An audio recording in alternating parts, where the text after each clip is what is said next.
जय हिंद, नमस्कार। स्वागत आप सभी का। मेरा नाम है विक्रम और आप देख रहे हैं वीके मैथ यूट्यूब चैनल।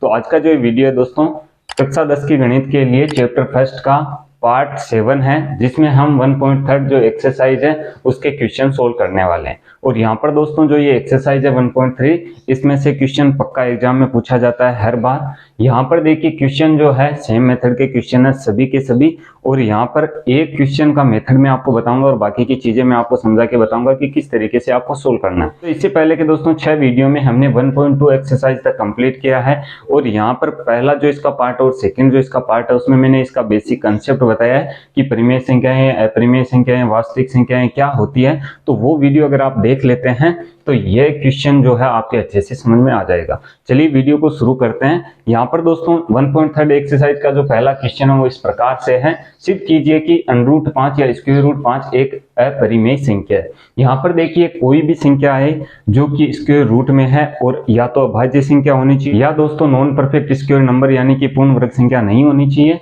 तो वो संख्या आएगी वो अपरिमेय संख्या होगी।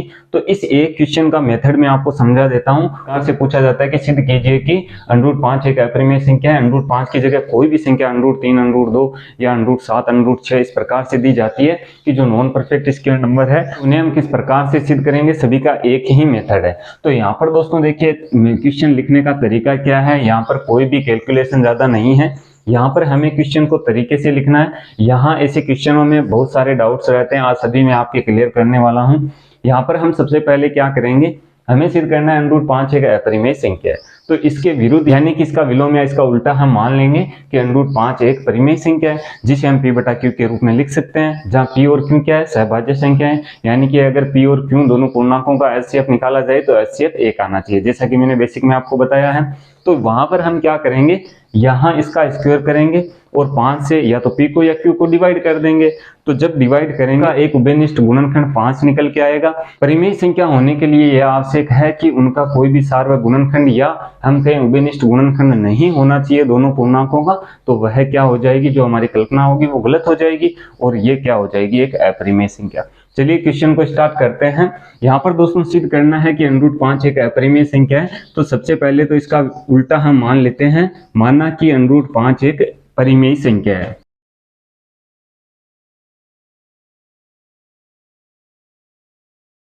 तो यहाँ पर दोस्तों हमने मान लिया, माना कि √5 एक परिमेय संख्या है। तो यहाँ पर दोस्तों दो पूर्णांक हम इस प्रकार से प्राप्त कर सकते हैं। तो यहाँ पर हम लिखेंगे, तो यहाँ दो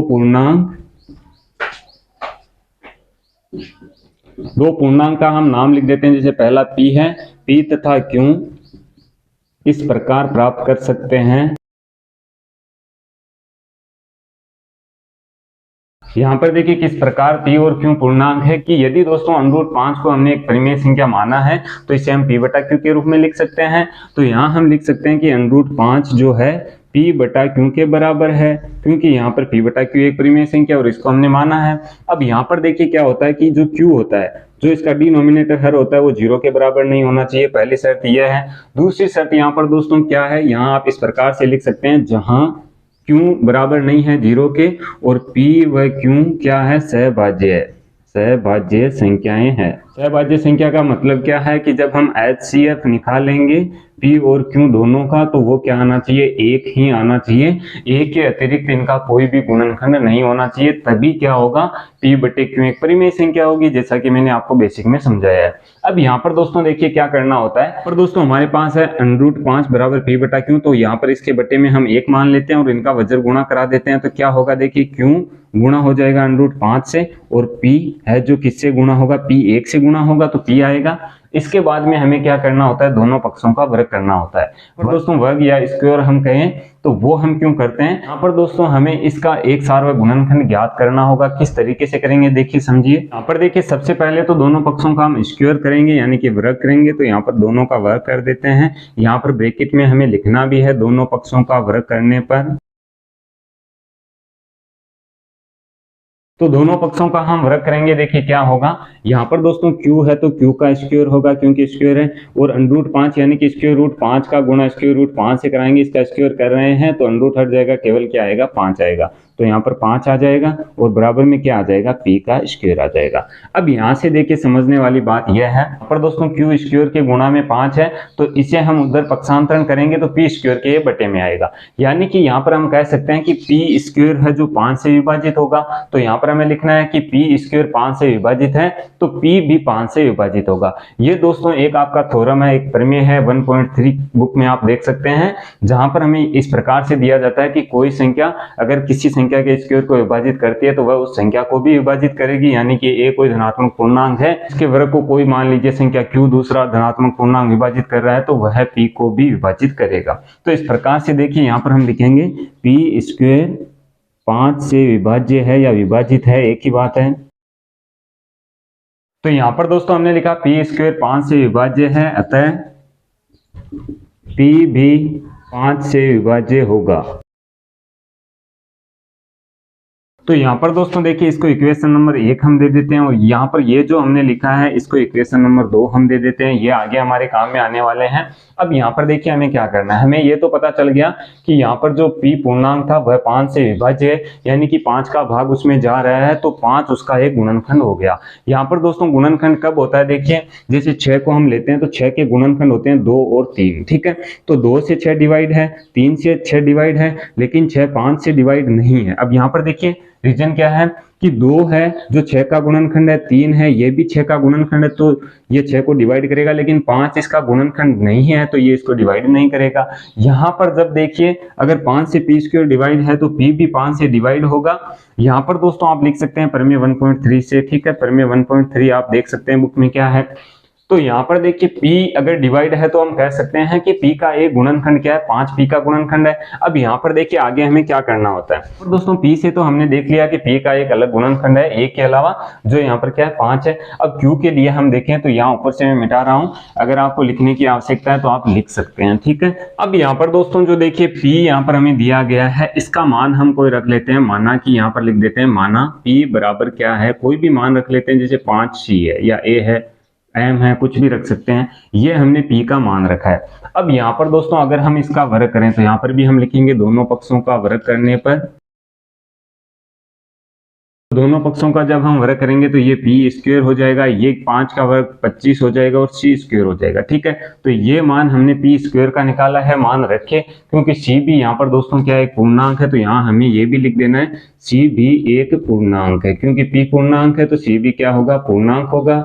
अब यहाँ पर देखिए p स्क्वायर का मान हमारे पास 25c स्क्वायर है, तो यहाँ पर हम क्या करेंगे, p स्क्वायर का मान समीकरण 1 में रखेंगे तो क्या होगा, देखिए q स्क्वायर 5 यहाँ पर था, p स्क्वायर का मान आया 25c स्क्वायर। अब यहाँ पर देखिए 5 है जो इसके गुणा में है, ये इधर जाएगा बटे में आएगा, यानी कि 5 का भाग 25 में कितनी बार चला जाएगा, 5 बार, तो q का स्क्वायर बराबर 5c स्क्वायर आएगा। अब इस इक्वेशन को अगर हम देखते हैं तो यहाँ पर दोस्तों देखिए c स्क्वायर किसके बराबर हमने माना है, p स्क्वायर के, यानी कि 25 आया था। अब 5 से ये डिवाइड होगा तो यहाँ पर हम कह सकते हैं कि q स्क्वायर 5 से विभाजित है, विभाज्य है, एक ही बात है। तो यहाँ जो q है वो भी 5 से विभाजित होगा, q भी 5 से विभाजित होगा, भी 5 से अगर विभाजित है तो हम कह सकते हैं कि q का भी एक गुणनखंड 5 होगा। तो यहाँ पर दोस्तों 2 नंबर समीकरण तक हमने यहाँ पर रखे थे, इसे हम 3 नंबर समीकरण रख देते हैं। अब यहाँ पर देखिए 2 और 3 समीकरण से हम देखते हैं कि p का भी एक गुणनखंड 5 है और q का भी एक गुणनखंड क्या हो गया, 5, क्योंकि q भी 5 से डिवाइड है। तो यहाँ पर हम कह सकते हैं कि p और q जो है सहभाज्य संख्याएं नहीं है, और सहभाज्य संख्याएं नहीं होगी तो परिमेय संख्या नहीं होगी, इसलिए हम कह सकते हैं कि √5 जो है परिमेय संख्या है। तो अब यहाँ पर दोस्तों इसके बाद में हमें क्या लिखना है, ये पूरा जो क्वेश्चन है भाषा का क्वेश्चन है, लैंग्वेज यहाँ पर हमें लिखनी है, यहाँ पर किसी भी तरह का कोई भी दोस्तों कैलकुलेशन नहीं करना है। अब यहाँ पर देखिए √5 की जगह जैसा कि मैंने बताया कोई भी संख्या √2 √7, तो मेथड यही रहने वाला है, केवल यहाँ पर जो हमारी संख्याएं वो चेंज हो जाएगी, ठीक है। अब यहाँ पर दोस्तों देखिए इतना लिखने के बाद में हम लिखेंगे, बोल के आपको बता देता हूँ, आप नोट कर सकते हैं। यहाँ पर दोस्तों हमें लिखना है कि समीकरण 2 और समीकरण 3 से स्पष्ट है कि p और q जो पूर्णांक है उनके a के अतिरिक्त 5 भी इसका गुणनखंड है, अतः हम कह सकते हैं कि p और q अविभाज्य संख्याएं नहीं है, अतः हमारे द्वारा की गई कल्पना इसका विरोधाभास है, इसलिए √5 एक परिमेय संख्या नहीं होकर के एक अपरिमेय संख्या होगी। या आप सीधा लिख सकते हैं कि यहाँ पर √5 परिमेय संख्या नहीं है, अतः यह एक अपरिमेय संख्या है। तो इस तरीके से दोस्तों क्वेश्चन का मेथड है।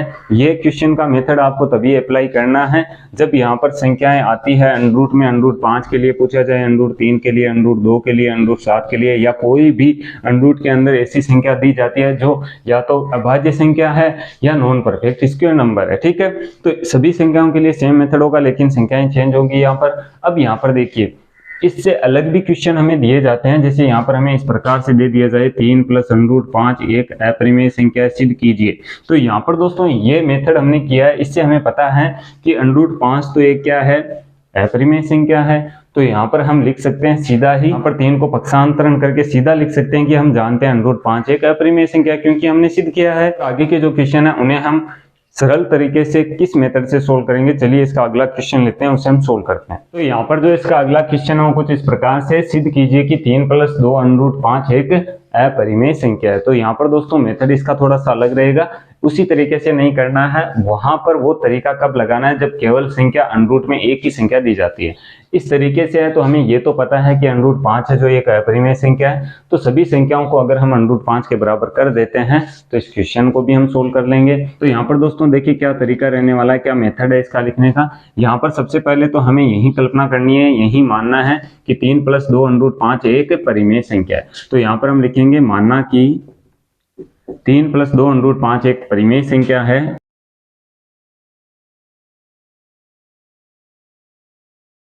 तो यहाँ पर दोस्तों अगर इसे हम परिमेय संख्या मानते हैं तो यहाँ पर हम इसे इस प्रकार से लिख सकते हैं, 3 + 2 √5 बराबर p/q, क्योंकि p और q यहाँ पर पूर्णांक है। तो यहाँ हमें लिखना है p व q पूर्णांक है, जहां q जो है 0 के बराबर नहीं होना चाहिए, 0 के बराबर नहीं है। ठीक है, तो q 0 के बराबर नहीं है, और हमें यहाँ पर यह भी पता है कि p व जो q है सहभाज्य संख्याएं हैं। सहभाज्य संख्या का मतलब क्या है कि यदि p और q का HCF निकाला जाए तो वह 1 आना चाहिए। अब यहाँ पर देखिए इसे क्वेश्चन हम कैसे सोल्व करेंगे। यहाँ पर दोस्तों जो √, की संख्या है केवल उसे ही यहाँ पर रखना है, बाकी की सभी संख्याओं को उधर हम पक्षांतरण कर देंगे। तो यहाँ पर देखिए केवल हम √5 रखते हैं। तो सबसे पहले तो देखिए 3 को उधर पक्षांतरण करते हैं, तो 2 √5 बराबर होगा p/q -3 के, क्योंकि 3 इधर प्लस का उधर जाते ही माइनस होगा। अब केवल √5 हम रखते हैं, तो p/q -3, और ये 2 है जो इसके बट्टे में चला जाएगा। तो किस प्रकार से संख्या बनेगी, यहाँ पर p के बट्टे में भी 2 आएगा, 2q आएगा, और 3 के बट्टे में भी 2 आएगा। ठीक है, इस प्रकार से हम इसे लिख सकते हैं। यदि इसे हम आगे और सोल्व करना चाहें तो किस तरीके से कर सकते हैं। यदि यहाँ पर दोस्तों 2q इसका हम LCM लेते हैं, तो 2q से 2q कटेगा, p आएगा, -2 से 2 और 3q आएगा। इस प्रकार से ये √5 के बराबर हो जाएगा। ठीक है, अब यहाँ पर दोस्तों ये इक्वेशन हमारे पास आया है जब हमने इनको पक्षांतरण करके एलसीएम लेके फ्रैक्शन को सोल्व किया है। अब यहाँ पर देखिए, यहाँ हम कह सकते हैं कि p/q जो थी वह क्या थी, एक परिमेय संख्या थी। अब परिमेय संख्या में परिमेय संख्या जोड़ी जाएगी तो परिमेय संख्या प्राप्त होगी। तो यहाँ पर दोस्तों p और q पूर्णांक थे, हमने यहाँ पर पूर्णांक इसमें जोड़े हैं, तो ये परिमेय संख्या बनेगी। अब यहाँ पर देखिए आगे क्वेश्चन को लिखने का मेथड क्या है, यहाँ तक आप सभी को करना है। ये भी आपको लिखना है p और q सहभाज्य संख्या है, जहाँ पर अगर HCF हम निकालते हैं p और q का तो वह 1 के बराबर आना चाहिए। ठीक है, तो इतना करने के बाद में दोस्तों हमें ये लिखना है कि p और q यहाँ पर पूर्णांक है, तो p -3q/2q एक परिमेय संख्या होगी। और यहाँ पर हम जानते हैं कि √5 है जो एक अपरिमेय संख्या होती है, अभी हमने पहले क्वेश्चन में सिद्ध किया है। तो यहाँ पर हमें लिखना है ये एक परिमेय संख्या है, तो यह इसका विरोधाभास है कि √5 एक परिमेय संख्या है। हमें दी गई संख्या, जो हमें संख्या दी गई थी 3 + 2 √5, ये क्या है, एक अपरिमेय संख्या है। ठीक है, तो इस प्रकार से इस क्वेश्चन को लिखने का मेथड है, आगे आप लिख लेंगे उम्मीद है। चलिए आगे बढ़ते हैं। इसके दोस्तों मैं अब बार बार आपको मेथड लिख के नहीं बताऊंगा, यहाँ पर करना क्या है वो मैं आपको बता देता हूँ, जिससे आपका टाइम भी बचेगा और आप अच्छे से क्वेश्चन भी समझ लेंगे। ठीक है, तो चलिए आगे बढ़ते हैं, इसका अगला क्वेश्चन हम सोल्व करते हैं। तो यहाँ पर दोस्तों जो तीसरा क्वेश्चन है वो कुछ इस प्रकार से, सिद्ध कीजिए कि निम्नलिखित संख्याएं अपरिमेय संख्याएं। पहले पॉइंट में हमें संख्या दी गई है 1/√2, दूसरे में 7 √5 और तीसरे में 6 + √2। अब यहाँ पर दोस्तों देखिए सभी के मेथड सेम रहने वाले हैं जैसा कि मैंने बताया, लेकिन इक्वेशन किस तरीके से क्रिएट करेंगे वो मैं आपको समझा देता हूँ। यहाँ पर दोस्तों पहले पॉइंट के लिए देखिए समझ लीजिए, फिर दूसरे के लिए समझेंगे, इसके बाद में हम इस पॉइंट के लिए समझेंगे। यहाँ पर मेथड सेम रहने वाला है जैसा कि मैंने बताया। तो यहाँ पर हम क्या करेंगे, 1/√2 है, इसके लिए हमें सिद्ध करना है कि ये एक अपरिमेय संख्या है। तो जैसा कि हम पीछे से करते आ रहे हैं वैसा ही करेंगे। यहाँ पर दोस्तों बार बार मैं मेथड नहीं लिख रहा हूँ क्योंकि आपका भी टाइम वेस्ट होगा और वीडियो भी काफी लेंथली हो जाएगा। तो यहाँ पर ए का मेथड मैंने आपको लिख के बताया, दूसरे क्वेश्चन का भी मैंने बताया। तो अब जो बाकी के क्वेश्चन है सेम मेथड के हैं, तो सेम मेथड आपको लिखना है। यहाँ पर देखिए 1/√2 है जो यहाँ पर हमें सिद्ध करना है कि ये एक अपरिमेय संख्या है। तो सबसे पहले तो हम मान लेते हैं, माना कि 1/√2 एक परिमेय संख्या है जिसे p/q के रूप में लिखा जा सकता है, जहाँ p और q पूर्णांक संख्याएं तथा ये दोनों संख्याएं सहभाज्य संख्याएं हैं, यानी कि जब हम इनका HCF निकालेंगे तो यहाँ पर HCF 1 आएगा। तो ये तो दोस्तों कंपलसरी है, आपको लिखना ही पड़ेगा हर क्वेश्चन के मेथड में कि जो भी संख्या हमें दी जाएगी उसको सबसे पहले परिमेय संख्या मानेंगे। तो हम उसे p/q के रूप में लिख सकते हैं। p और q जहाँ पर पूर्णांक है और q का मान 0 के बराबर नहीं होना चाहिए, दोनों p और q जो है सहभाज्य संख्याएं हैं, तो इनका HCF क्या होगा, 1 होगा। इतना लिखने के बाद में अब हम क्या करते हैं, यहाँ पर दोस्तों इसको हम मानते हैं p/q के रूप में। लेकिन जब दोस्तों इस प्रकार से क्वेश्चन दे दिया जाता है कि किसी संख्या के बटे में हमें अंडर में संख्या दे दी जाती है, तो हमेशा हमें ध्यान रखना है कि यहीं पर इसे चेंज करना है किस तरीके से कि √2 है जो ऊपर चला जाए। ऊपर इसे किस तरीके से भेज सकते हैं, यदि हम इसे दोनों को अंश और हर को √2 से गुणा करा दें तो यहाँ पर क्या होगा, a का गुणा √2 से होगा √2 आएगा, √2 का गुणा √2 से होगा क्या आएगा, 2 आएगा। तो यहाँ पर हमने माना था कि 1/√2 है जो p/q के रूप का है। तो यहाँ पर दोस्तों यही इसका रूप है हम कह सकते हैं, क्योंकि अंश और हर को हमने बराबर से गुणा कराया है तो कोई यहाँ पर दिक्कत नहीं है। तो यहाँ पर हम लिख सकते हैं कि √2/2 बराबर है p/q के। ठीक है, अब यहाँ पर दोस्तों देखिए 2 को हम इधर भेज देते हैं क्योंकि इधर बटे में ऊपर गुणा में जाएगा, तो √2 बराबर किसके होगा, 2p/q के। ठीक है, अब यहाँ पर देखिए ये इक्वेशन हमारा बनेगा। तो जैसा कि हम हर क्वेश्चन में इक्वेशन बनाते हैं परिमेय संख्या के इक्वल, तो यहाँ पर देखिए √2 है जो बराबर है 2p/q के। इसके बाद में हमें क्या लिखना है कि यहाँ पर p और q पूर्णांक है, तो पूर्णांकों को पूर्णांकों से गुणा कराने पर पूर्णांक संख्या प्राप्त होती है। तो इससे हम कह सकते हैं कि 2p/q जो है एक परिमेय संख्या है। तो यहाँ पर √2 भी क्या होनी चाहिए, एक परिमेय संख्या होनी चाहिए। लेकिन यह है इस कथन का विरोधाभास है कि √2 है जो एक परिमेय संख्या है, क्योंकि हमने सिद्ध किया कि √2 एक क्या है, अपरिमेय संख्या है। अतः हमारी कल्पना गलत है, √2 परिमेय संख्या नहीं होकर के एक अपरिमेय संख्या होगी। तो इतना सा इसका मेथड है। अब इसी तरीके से इसको हम लिखेंगे, देखिए दूसरे पॉइंट को 7√5 है, इसे हम p/q के रूप में मान लेते हैं। तो देखिए 7 इसके गुणे में, ये इसके बटे में जाएगा, तो √5 किसके बराबर होगा, p/7q के। ये हमारा इक्वेशन आएगा यहाँ पर। तो √5 के बराबर हमने रख दिया। तो यदि दोस्तों ये परिमेय संख्या है तो √5 भी परिमेय संख्या होनी चाहिए। तो यहाँ पर नीचे हम लिखेंगे, देखिए बाकी का जो मेथड है सेम, इसके जो मेथड मैंने बताया वही इसका रहने वाला है। यहाँ पर भी हम मानेंगे, माना 7√5 एक परिमेय संख्या जिसे p/q के रूप में लिखा जा सकता है, जहाँ पर p और q पूर्णांक है तथा सहभाज्य संख्याएं हैं, दोनों का HCF 1 होगा। ठीक है, इस तरीके से, और q 0 के बराबर नहीं होगा। तो यहाँ पर दोस्तों ये इक्वेशन आने के बाद में हम क्या करेंगे, यहाँ पर नीचे हम लिखेंगे, यहाँ पर p/7q जो है परिमेय संख्या है, तो √5 भी क्या एक परिमेय संख्या होनी चाहिए। लेकिन ऐसा नहीं है। यहाँ पर दोस्तों p/7q जो है, यहाँ पर पूर्णांकों का भाग पूर्णांकों में लगने पर यहाँ पर परिमेय संख्या आती है। ठीक है, तो ये क्या है, एक परिमेय संख्या है, लेकिन ये हमने सिद्ध किया है कि ये क्या है, एक अपरिमेय संख्या है। तो यहाँ पर हम लिखेंगे यह इसका विरोधाभास उत्पन्न करती है, या यह इसका विरोधाभास है कि √5 एक परिमेय संख्या है। अतः √5 एक परिमेय संख्या न होकर के एक अपरिमेय संख्या होगी। इसी तरीके से इसको हम लिखेंगे तो 6 + √2 p/q के रूप में रखेंगे। तो यहाँ पर देखिए 6 को उधर पक्षांतरण कर देंगे तो √2 किसके बराबर आएगा, p/q - 6। तो ये हमारा इक्वेशन बनेगा। ठीक है, हम कह सकते हैं कि p और q पूर्णांक है, तो यहाँ पर 6 घटाया जा रहा है, तो पूर्णांकों में से पूर्णांक घटाया जाए पूर्णांक प्राप्त होता है, और परिमेय संख्या में से परिमेय संख्या घटाई जाए तो क्या बचता है, परिमेय संख्या बचती है। तो इस प्रकार से भी यही होगा कि p/q - 6 है जो परिमेय संख्या, तो ये भी परिमेय संख्या होनी चाहिए। लेकिन यह इसका विरोधाभासी कथन है कि √2 एक परिमेय संख्या है, अतः √2 एक परिमेय संख्या न होकर के एक अपरिमेय संख्या होगी। तो इस तरीके से दोस्तों पूरा भाषा का प्रयोग करना है, पूरी लैंग्वेज में आपको क्वेश्चन लिखना है, तभी इसमें पूरे नंबर आपको मिलेंगे। लेकिन यहाँ पर जब भी इस प्रकार से दिया जाता है कि √5 को सिद्ध कीजिए कि अपरिमेय संख्या √2 को, तो जैसा मैंने मेथड आपको बताया था, p बटे q के रूप में रखेंगे, स्क्वायर करेंगे, बाद में q का मान है जो एक अलग मानेंगे, अलग पूर्णांक लेकर के पूरा वैसे करना है। लेकिन इस प्रकार से क्वेश्चन आपको दिया जाता है तो सीधा मेथड आप लिख सकते हैं।